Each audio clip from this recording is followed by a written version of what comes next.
They have purely convention and theoretical, purely as a matter of constitutional law. They are a monarchy. Nothing prevents the Queen from making a law. It is only by convention that she doesn't do so. So, when we consider similar situations, we have to keep in mind that India of 2015 may have been founded on the Westminster model. But India of 2015 doesn't look like the United Kingdom of 2015. United Kingdom of 2015 doesn't look like the United Kingdom of 1950 from where we borrowed their model. Look at what has happened to them. United Kingdom was always considered a homogeneous Anglo-Saxon, mostly Christian society. The Westminster model worked well for them. They had two political parties. One or the other came into power. There was stable government. Look at the United Kingdom of today. Full of immigrants, divided between Scotland and England. Coalition government, and a plethora of political parties, the latest being the new Green Party which is coming. And they have elections on 7th of May, and I've just come back from 6 weeks in England, and everybody is clear it is going to be a coalition. They only hope it is to borrow a very Indian expression, a stable coalition. Almost a contradiction in terms. In India, where our problems are greater, our diversities are greater, our divides are greater, we need to adapt. We need to evolve our parliamentary processes and our parliamentary conventions to meet the challenges of today. What are the challenges of today? Let me just tell you what the agenda was for the winter session and what we have lost. The winter session began on the 24th of November. It was to have 22 sittings until the 23rd of December. There were 37 bills on the agenda, with 17 for introduction, 15 for considering and passing, and 5 for withdrawal. Amongst the bills were far-reaching measures of economic reform. The Insurance Laws Amendment Bill, the IT Amendment Bill, the Coal Blocks Allocation Ordinance, which had to be replaced by a bill, the Textile Undertaking Bill, the Biomedical Health Research Regulation Bill, which deals with a very urgent need of creating a protocol for genetic testing, and so on and on. None of these could be considered. None of these could be passed. These kind of problems are not peculiar to India. If we see the history, even the American filibuster has some very interesting history. In fact, there is a research paper written by a student in Washington University, and he gives two very interesting examples of what happens when you filibuster. In 1860, the then president presented what is in America known as the Natural Disaster Law, which gave President powers to make emergency measures, to take emergency measures, including legislative measures, to deal with natural disasters. This bill was brought into a Republican-controlled House. There was a Democratic president. It was opposed by the Republicans, saying that this would be a vast expansion of executive power. Argument similar to the kind of argument we have today. It was filibustered, and finally the Senate killed the bill. Over 20 to 25,000 people died because America was suffering an epidemic of dysentery and stomach disease. Till finally, the American president used this as a political rallying point, and 109 days later, the law was passed. In fact, he comes up with a very interesting theory. He said, World War II is thanks to the filibuster, and this history is very interesting. After World War I, there was a proposal to have the League of Nations. The League of Nations was accepted by the whole of Europe and by most relevant countries except the most important country, the policeman of the world, the United States. The League of Nations was presented. The United States Senate sat in deliberation for 42 hours. The filibuster went on and on. And because of the protracted legislative fight, Woodrow Wilson was unable to pass the bill. Whether it was because of this or whether this triggered a larger medical symptom, President Wilson died on the third day of the filibuster.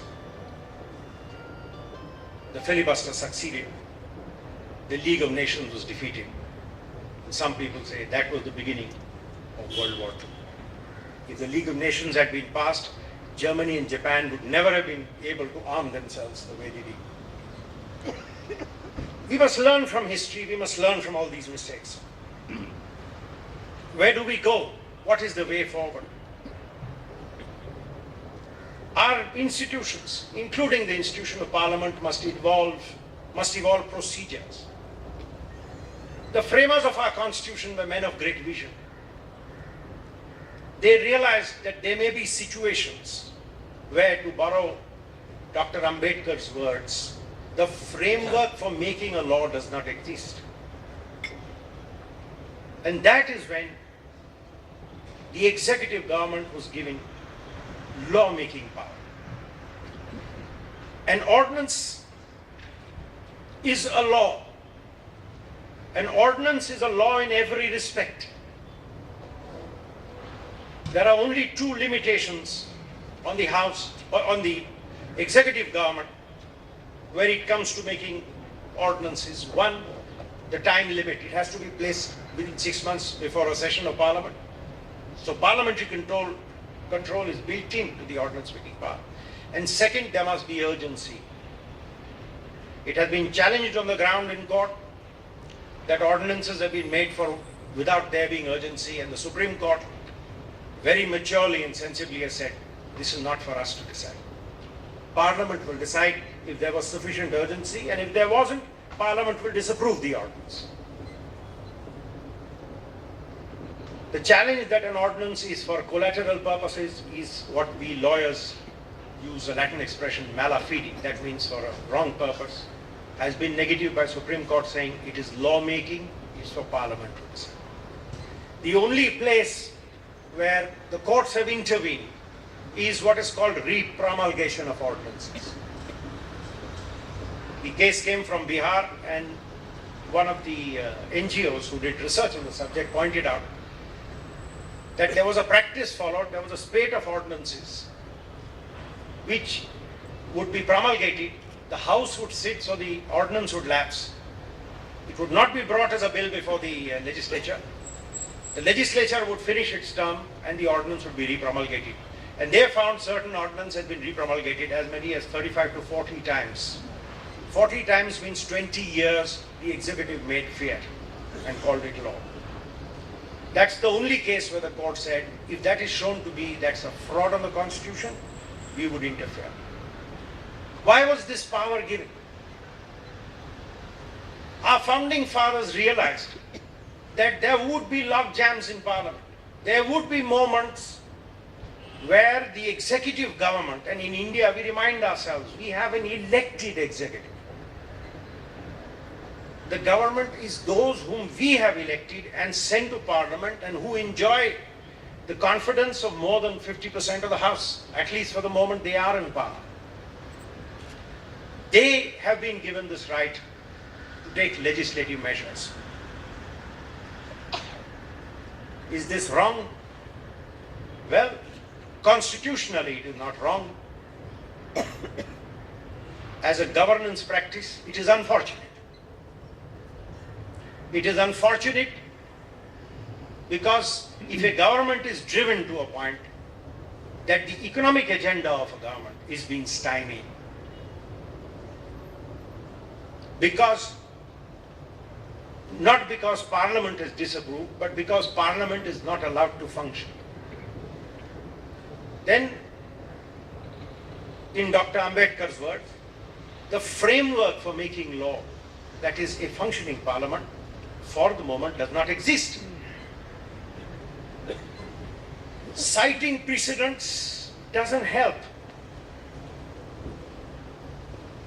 As somebody has said, citing precedents in an ever-changing world is to enshackle in chains ideas which must grow by the day.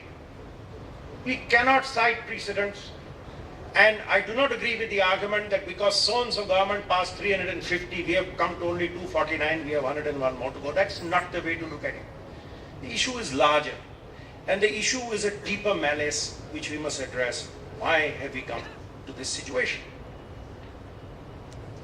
Indian politics, and I don't mean politics in the pejorative sense, I mean it in the larger political science sense. Indian politics is evolving. First of all, we have to remind ourselves, India itself is a young idea.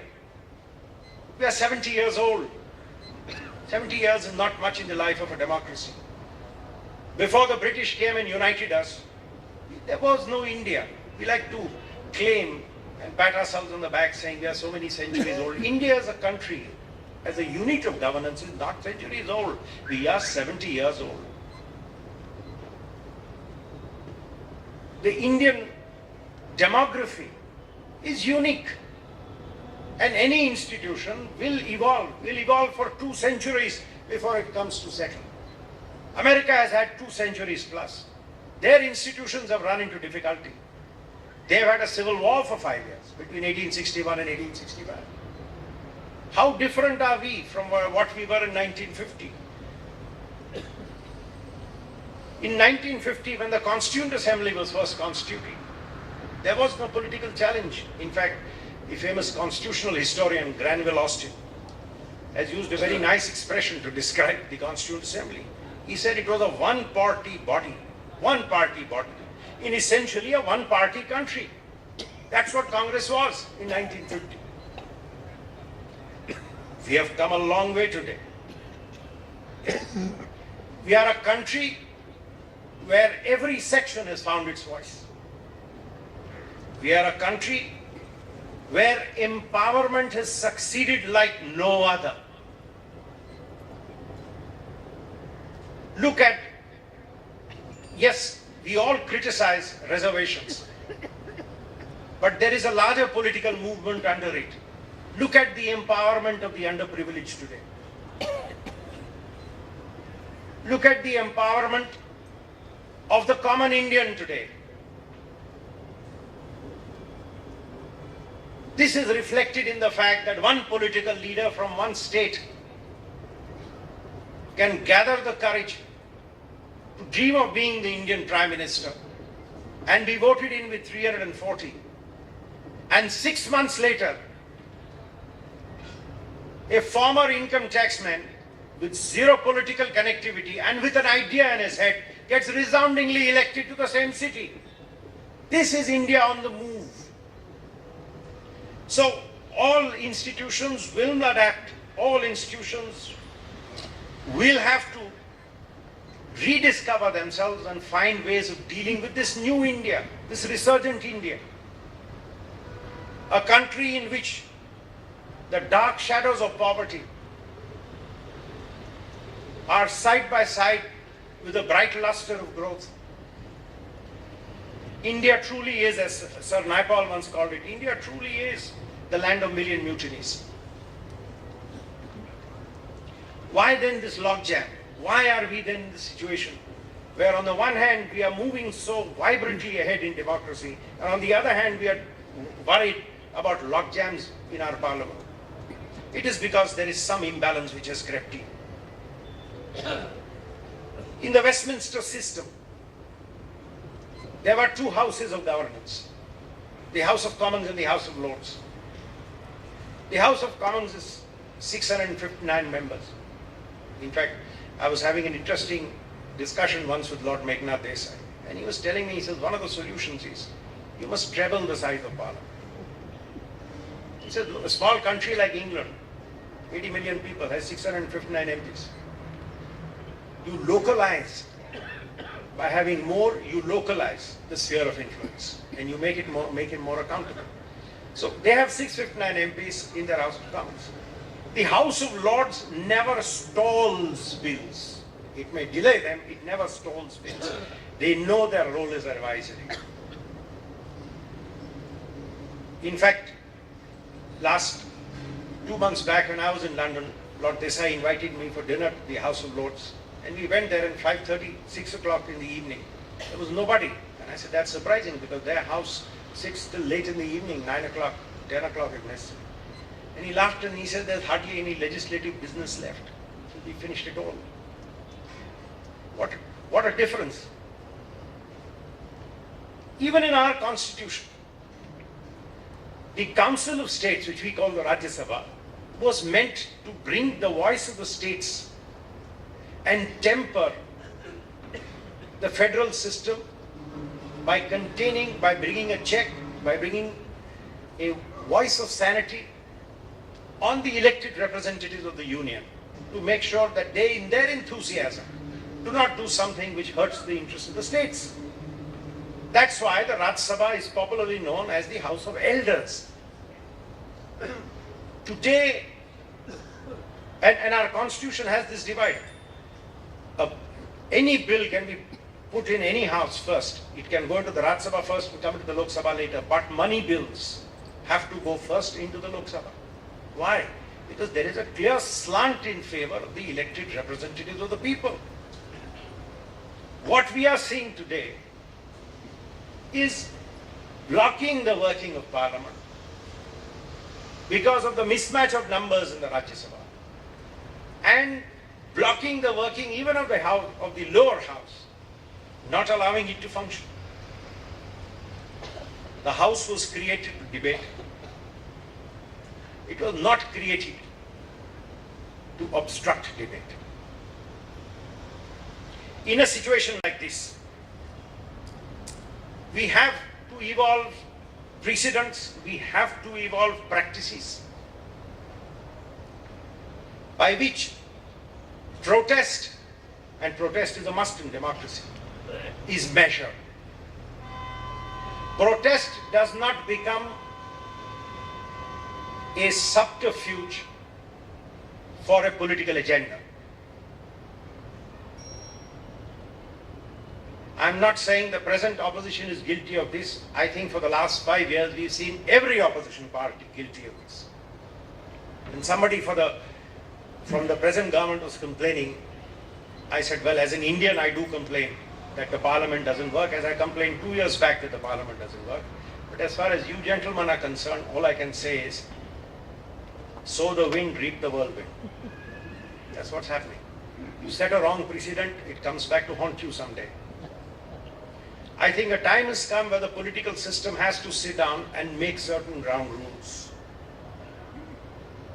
I think the elections of Delhi city should sensitize the political system to the fragility of popularity. Popular support is something which nobody can take for granted. And as Delhi has shown, popular support has very short timelines. We are an impatient nation, and it's about time we were impatient. We elect people and send them into office to do what they promise us that they would do. If those who have lost the mandate of the people obstruct the working of those who have the mandate of the people, it doesn't matter which political party, it may be one today, it may be somebody else tomorrow. But if those who have the mandate are prevented from doing what they have been mandated to do, I consider it a fraud upon the Constitution. The power of debate, the power of opposition, we have to remind ourselves, is the power of the minority voice to be heard. It is not a power meant to silence the voice of the majority. And that is what it is being used for today. India reacts, and it's a good thing. India reacts to popular discontent. Our politicians, as my late Guru Mr. Palkhewala used to always say, we Indians always do the right thing. The only problem is we do it after exploring all other options. And I think this applies pretty much to our political class. They will do the right thing when we force them to do the right thing. Popular discontent expressed by the thinking citizens of this country, when it reaches a crescendo, it will force the political system to sit down and to agree to changes. And let me give you one example of where this has happened. The Supreme Court held that somebody who's convicted of a criminal offense must vacate his seat forthwith. And the provision of the law which gives convicted MPs a 3-month window to go to the higher court, and if the higher court admits their appeal, they continue in office. That provision was unconstitutional. The government immediately reacted, and the first reaction of the government was, oh, we will bring an ordinance to overrule this.